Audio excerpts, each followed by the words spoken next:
Welcome to our YouTube tutorial on how to enable notifications on Facebook for Android devices.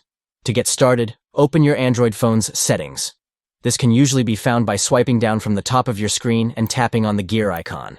Next, navigate to the Apps section in your settings menu.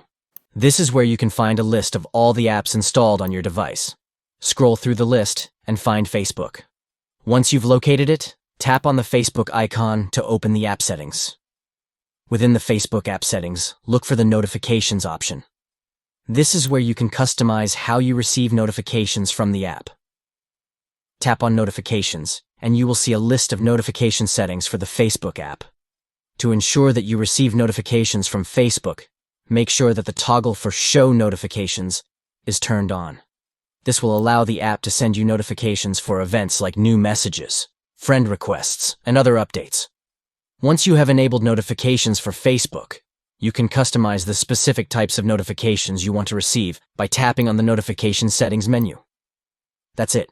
You have successfully enabled notifications for Facebook on your Android device.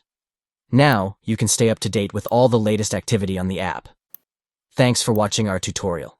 If you found this video helpful, please give it a thumbs up and subscribe to our channel for more tech tips and tutorials. See you next time.